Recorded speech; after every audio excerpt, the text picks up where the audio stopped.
Assalamualaikum warahmatullahi wabarakatuh. Jadi kami dari kelompok 8 yaitu akan membahas tentang parameter pencemaran udara. Di mana parameter pencemaran udara ini dibagi menjadi dua, yaitu parameter fisika dan ada parameter kimianya. Dan nanti juga akan dijelaskan dengan teman-teman saya, termasuk saya akan menjelaskan lebih detail mengenai parameter pencemaran udara. Tolong simak video ini. Untuk anggota kelompoknya itu sendiri dengan saya, pemateri pertama yaitu Gianita Midaisi dengan NIM 245-21017. Yang kedua itu pemateri yang kedua yaitu Hana Rahma dengan NIM 245-21043. Pemateri ketiga yaitu Berliana Sania dengan NIM 245-21063, dan pemateri yang terakhir yaitu akan disampaikan oleh Hana Humaira 245-21070. Baik, dari parameter fisika itu sendiri, yang pertama itu temperatur. Jadi temperatur itu adalah ukuran energi kinetik rata-rata dari molekul-molekul di udara. Dalam konteks kualitas udara, suhu sangat krusial karena sangat mempengaruhi kecepatan reaksi kimia antar polutan dan pola pergerakan udara atau konveksi. Baik, selanjutnya yaitu dari cara menganalisis dari temperatur itu sendiri. Yang pertama yaitu alat. Alat yang digunakan yaitu termometer digital atau thermocouple. Yang kedua yaitu analisis. Data diambil secara berkala atau deret waktu untuk melihat tren harian atau bulanan. Di area perkotaan, analisis sering difokuskan pada fenomena urban heat island atau pulau panas perkotaan, di mana suhu kota jauh lebih tinggi daripada pinggiran kota. Lanjut ke cara menjaga kualitas dari temperatur. Secara makro, kita tidak bisa mengatur cuaca, tapi secara mikro atau lingkungan sekitar, kita bisa melakukan ketiga cara ini. Yang pertama itu menanam vegetasi. Pohon memberikan bayangan dan melakukan transpirasi yang mendingin udara, seperti itu. Dan yang kedua itu penggunaan material albedo tinggi. Jadi menggunakan cat putih atau material yang memantulkan cahaya matahari pada bangunan agar tidak menyerap panas. Dan yang ketiga yaitu ventilasi silang. Untuk dalam ruangan, pastikan aliran udara lancar agar panas tidak terjebak. Seperti itu. Oke, selanjutnya yang kedua dari parameter fisika itu sendiri, yang kedua itu kelembapan udara. Jadi apa sih kelembaban? Jadi kelembaban itu menyatakan jumlah uap air yang terkandung dalam udara. Biasanya dinyatakan sebagai kelembapan relatif atau RH, yaitu rasio jumlah uap air saat ini dibandingkan dengan jumlah maksimum yang bisa ditampung udara pada suhu tersebut. Selanjutnya yaitu cara menganalisis dari kelembaban udara. Yang pertama yaitu alat yang digunakan itu hygrometer atau physiklometer atau termometer bola basah dan bola kering. Yang kedua analisisnya itu menggunakan physichrometric chart untuk menentukan titik embun atau dew point. Kelembaban ideal untuk manusia biasanya berada di rentang 40% sampai 60%. Selanjutnya yaitu cara menjaga kualitas dari kelembaban udara. Yang pertama yaitu dehumidify atau humidify. Gunakan alat pengatur kelembaban jika ruangan terlalu lembab atau memicu jamur, atau terlalu kering, memicu iritasi saluran napas. Yang kedua, kontrol sumber air. Pastikan tidak ada kebocoran atau genangan air di dalam atau sekitar bangunan. Yang ketiga, tanaman indoor. Beberapa tanaman dapat membantu menyeimbangkan kelembaban secara alami. Baik, selanjutnya yang ketiga yaitu kecepatan angin dari parameter fisika. Jadi, angin adalah pergerakan massa udara akibat perbedaan tekanan. Dalam kualitas udara, angin berfungsi sebagai agen dispersi atau penyebaran polutan.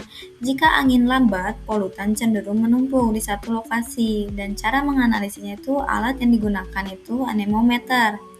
Dan analisisnya itu sendiri jadi menggunakan diagram Windrows atau mawar angin. Analisis ini menunjukkan arah mana yang paling dominan dan seberapa kuat angin bertiup, sehingga kita bisa memprediksi kemana polutan akan terbawa. Selanjutnya yaitu cara menjaga kualitas dari kecepatan angin itu sendiri. Yang pertama yaitu perencanaan tata kota, jadi membangun gedung dengan jarak yang cukup agar tercipta koridor angin atau wind corridor yang bisa menyapu polusi keluar dari kota.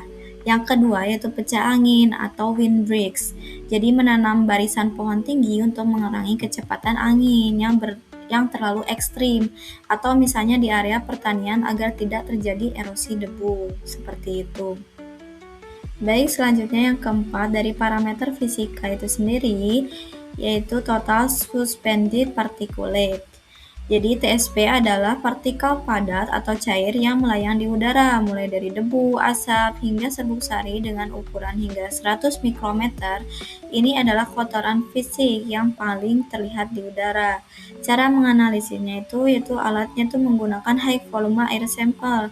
Yang kedua itu analisisnya itu menggunakan metode gravimetri. Udara dihisap melalui filter selama 24 jam. Filter ditimbang sebelum dan sesudah pengujian. Selisih beratnya itu menunjukkan konsentrasi TSP dalam satuan mikrogram per meter kubik.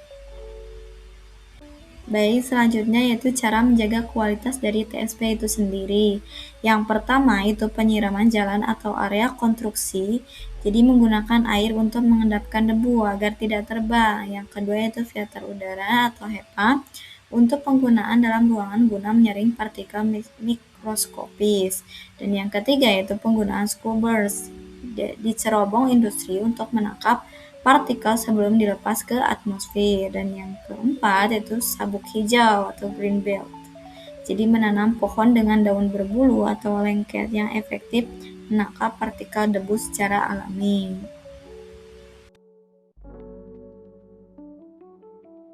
Baik, selanjutnya ada poin kelima, yakni partikulat meter 10 dan partikulat meter 2,5. Partikulat atau partikulat meter, PM, merupakan salah satu polutan udara yang paling sering dipantau karena dampaknya yang signifikan terhadap kesehatan manusia dan lingkungan. Secara teknis, angka pada PM menunjukkan diameter aerodinamis partikel dalam satuan mikrometer. Sebagai perbandingan, rambut manusia rata-rata memiliki diameter sekitar 50 hingga 70 mikrometer. Jadi, partikulat meter yang di parameter ini, di udara ini, ternyata sangat kecil sekali perbandingannya dengan rambut kita sendiri. Oke, selanjutnya kita ke pengertian dari masing-masing partikulat meter. Di sini ada partikulat meter 10. Partikulat meter 10 itu partikel kasar, sedangkan partikulat meter 2,5 adalah partikel halus. Nah, kalau partikulat meter 10 ini adalah partikel udara yang memiliki diameter kurang dari atau sama dengan 10 mikrometer. Sumbernya ini biasanya berasal dari proses mekanis seperti debu jalanan, aktivitas konstruksi, penggilingan, serta serbuk sari atau polen. Karakteristiknya, partikel ini cukup besar untuk tertahan di jaringan hidung dan tenggorokan. Namun, sebagian tetap bisa masuk ke paru-paru bagian atas. Sedangkan partikulat meter 2,5 atau partikulat halus adalah partikel udara dengan diameter kurang dari atau sama dengan 2,5 mikrometer. Sumbernya mayoritas berasal dari proses pembakaran, seperti asap kendaraan bermotor, PLTU, pembakaran hutan, atau aktivitas industri, dan reaksi kimia gas di atmosfer, seperti sulfur dioksida dan nitrogen dioksida yang membentuk aerosol. Nitrogen oksida yang membentuk aerosol. Kemudian karakteristiknya, karena ukurannya yang sangat kecil, partikulat meter 2,5 ini dianggap lebih berbahaya karena mampu menembus jauh ke dalam alveol paru-paru dan bahkan bisa masuk ke dalam aliran darah, sirkulasi sistem.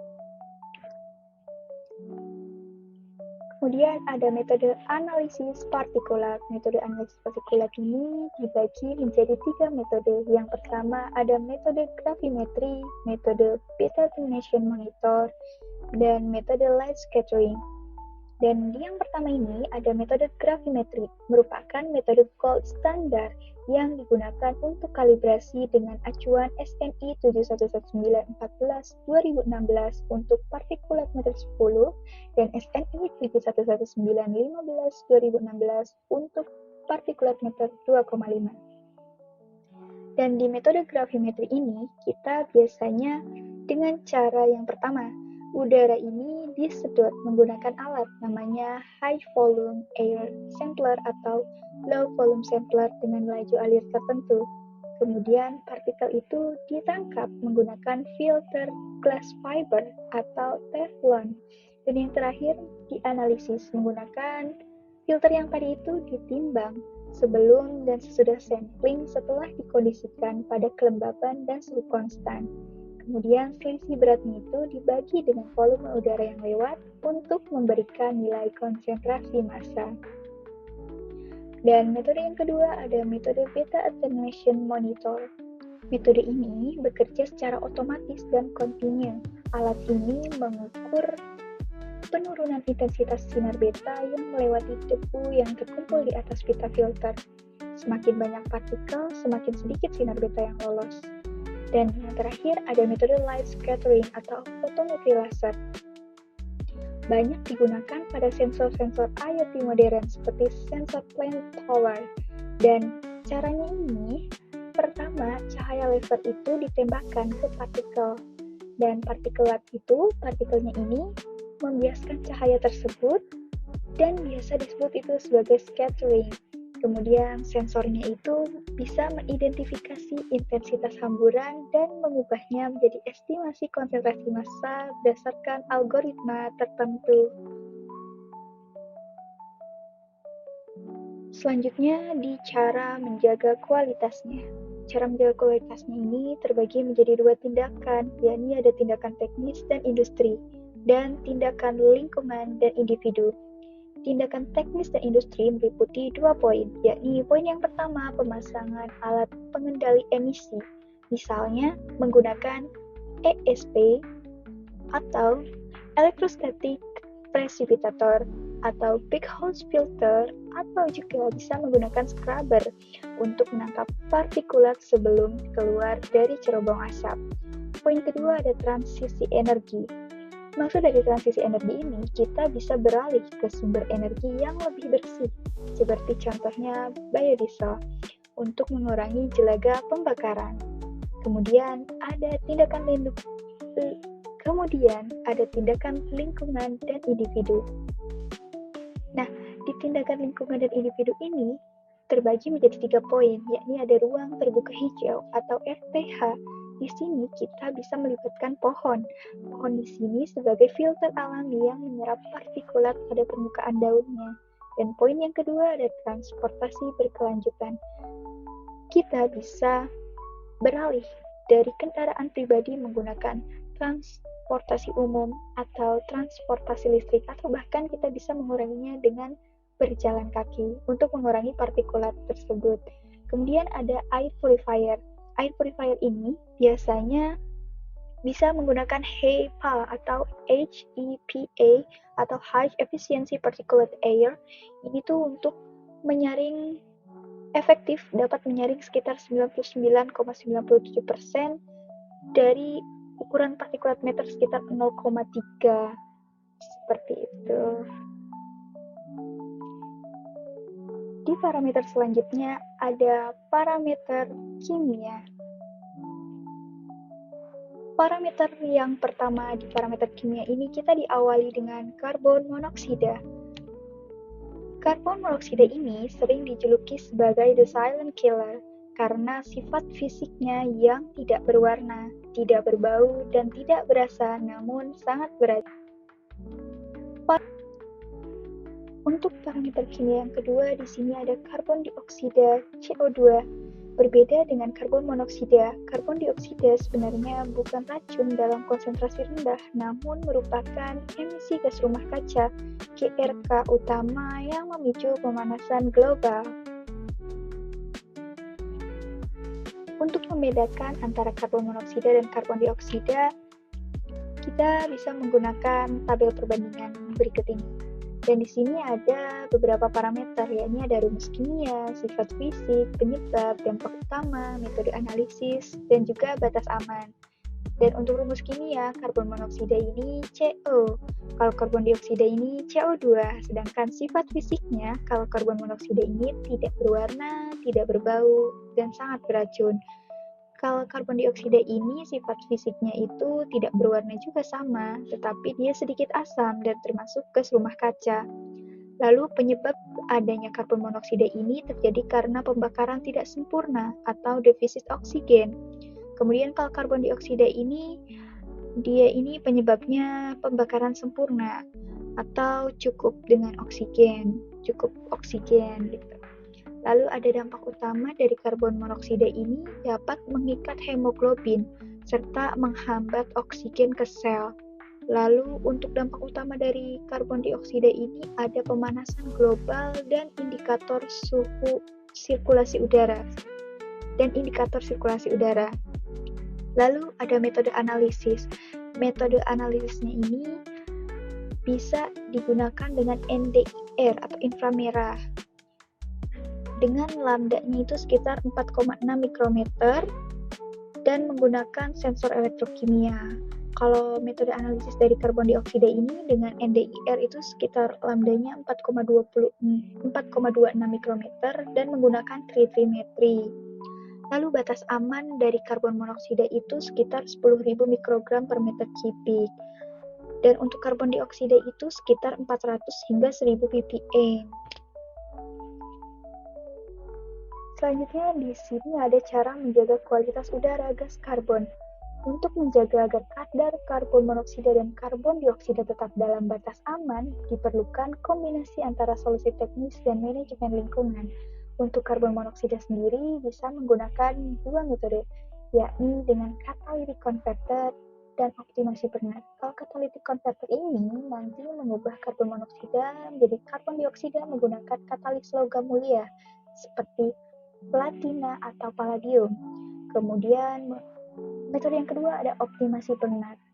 Di sini tujuannya itu menjaga rasio udara bahan bakar.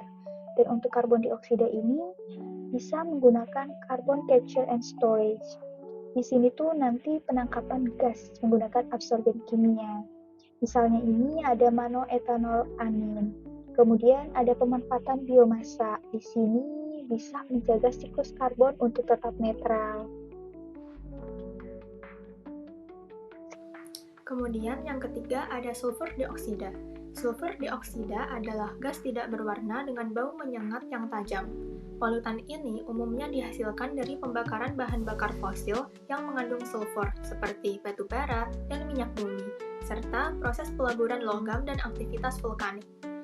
Di atmosfer, SO2 dapat bereaksi membentuk asam sulfat yang merupakan kontributor utama hujan asam. Untuk metode analisis sulfur dioksida dibagi menjadi dua. Yang pertama yaitu metode pararosanilin atau manual. Berdasarkan SNI 7119.7 tahun 2017, prinsipnya adalah gas SO2 diserap dalam larutan penyerap tetrachloromerkurat atau TCM membentuk senyawa kompleks diklorosulfonato-merkurat. Kompleks ini kemudian direaksikan dengan asam sulfat, formaldehida, dan pararosanilin membentuk senyawa berwarna ungu yang diukur menggunakan spektrofotometer pada panjang gelombang 548 nanometer. Yang kedua ada metode UV fluorescence atau otomatis. Molekul SO2 dipaparkan pada sinar UV menyebabkan eksitasi.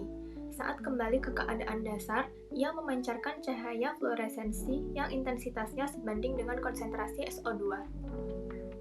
Kemudian, cara menjaga kualitas sulfur dioksida yaitu dengan menggunakan bahan bakar rendah sulfur seperti gas alam atau bensin rendah belerang, serta memasang flue gas desulfurization atau FGD pada cerobong industri.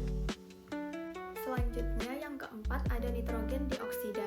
Nitrogen dioksida adalah gas berwarna coklat kemerahan dan beracun.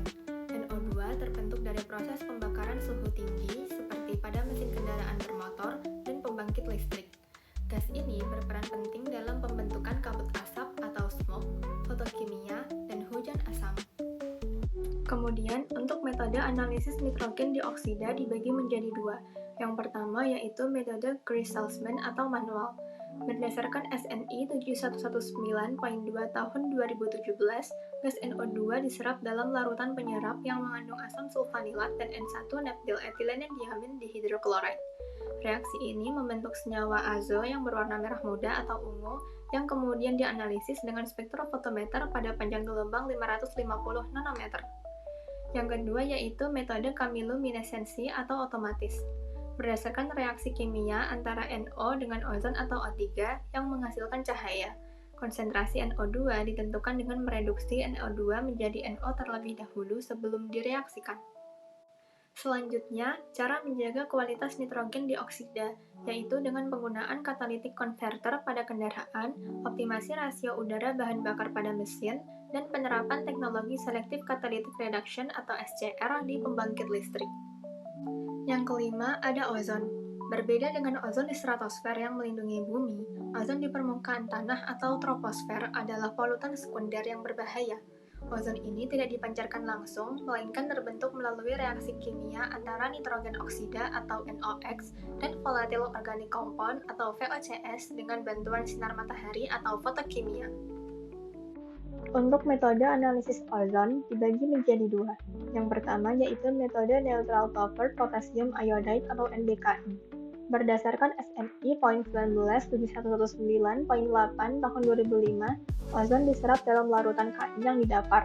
Ozon akan mengoksidasi iodida menjadi iodium atau I2 yang berwarna kuning kecoklatan. Lalu diukur menggunakan spektrofotometer pada panjang gelombang 352 nanometer. Yang kedua yaitu metode fotometri UV atau otomatis. Prinsipnya adalah penyerapan radiasi UV oleh molekul ozon pada panjang gelombang 254 nanometer. Perbedaan intensitas cahaya antara sampel udara dan udara bebas ozon digunakan untuk menghitung konsentrasi. Selanjutnya, cara menjaga kualitas ozon. Karena ozon merupakan polutan sekunder, cara terbaik adalah mengurangi prekursornya yaitu NOx dan VOCs melalui pengendalian emisi kendaraan dan pengurangan penggunaan pelarut organik di industri. Parameter kimia selanjutnya yaitu ada amonia atau NH3. Amonia adalah senyawa nitrogen yang sering ditemukan di lingkungan sebagai hasil dekomposisi organik, limbah domestik, atau pupuk. Dalam air, amonia bersifat toksik bagi organisme akuatik terutama pada pH yang tinggi. Cara analisisnya yaitu umumnya menggunakan metode spektrofotometri seperti metode Fenard atau Nessler. Sampel air direaksikan dengan reagen tertentu untuk membentuk senyawa berwarna atau biru indofenol. Kemudian intensitas warnanya diukur menggunakan spektrofotometer pada panjang gelombang tertentu untuk menentukan konsentrasinya. Cara menjaga kualitas udara pada amonia yaitu ada bioremediasi, yaitu menggunakan tanaman air seperti enceng gondok atau biobol yang mengandung bakteri pengurai untuk menyerap atau mengubah amonia menjadi senyawa yang tidak berbahaya atau nitrat. Yang kedua, pengolahan limbah, yaitu memastikan sistem pengolahan limbah atau IPAL berfungsi optimal dengan sistem aerasi yang baik untuk mendukung proses nitrifikasi atau pengubahan amonia menjadi nitrat. Yang ketiga, manajemen sumber, yaitu mengurangi penggunaan pupuk berlebih dan mengolah limbah domestik sebelum dibuang ke badan air. Yang kedua yaitu ada volatile organic compound atau VOC. VOC adalah senyawa organik yang mudah menguap pada suhu ruang, sering berasal dari bahan bangunan, cat atau lem, produk rumah tangga, hingga emisi kendaraan dan industri. Cara analisisnya yaitu menggunakan kromatografi gas atau GC yang sering digabungkan dengan spektrometri massa GCMS. Sampel udara diambil menggunakan tabung penyerap atau adsorbent tubes atau kantong udara Tedlar bag. Kemudian dipisahkan dan diidentifikasi molekulnya di laboratorium. Cara menjaga kualitas udara pada VOC, yaitu yang pertama, ventilasi yang baik, yaitu meningkatkan sirkulasi udara di dalam ruangan untuk membuang akumulasi gas VOC. Yang kedua, pilih produk rendah VOC, yaitu menggunakan cat, furnitur, dan pembersih rumah tangga yang berlabel low VOC atau zero VOC. Yang ketiga, filter udara, yaitu penggunaan air purifier dengan filter karbon aktif atau activated carbon, sangat efektif untuk menyerap gas VOC di dalam ruangan. Yang keempat, scrubber atau industri, yaitu penggunaan wet scrubber atau activated carbon adsorption pada cerobong industri untuk menangkap senyawa VOC sebelum terlepas ke atmosfer. Yang ketiga yaitu ada timbal atau Pb. Timbal adalah logam beracun yang sangat berbahaya bagi sistem saraf dan perkembangan, terutama pada anak-anak. Sumbernya bisa berasal dari cat lama, pipa air tua, emisi industri, atau tanah yang tercemar. Cara analisisnya yaitu menggunakan spektrofotometri serapan atom atau AAS atau ICP-MS, Inductively Complete Plasma Mass Spectrometry. Metode ini sangat sensitif untuk mendeteksi logam berat dalam kadar yang sangat kecil atau trace elements dalam sampel air, tanah, atau udara. Cara menjaga kualitas udara pada timbal. Yang pertama yaitu penggantian material, yaitu mengganti pipa air yang mengandung timbal dengan material yang aman seperti PVC atau tembaga modern. Yang kedua, pengecatan ulang, yaitu menghindari penggunaan cat berbahan dasar timbal dan melakukan penutupan atau encapsulation pada cat lama yang sudah terkelupas. Yang ketiga, penyaringan. Untuk air minum, menggunakan filter air yang bersertifikat mampu menghilangkan logam berat, seperti filter osmosis balik atau reverse osmosis. Yang keempat, pengendalian emisi, yaitu memastikan industri yang menggunakan logam berat memiliki sistem filtrasi cerobong atau baghouse filter atau electrostatic precipitator untuk menangkap partikel debu yang mengandung timbal. Berikut beberapa referensi yang kami gunakan untuk membuat PPT ini.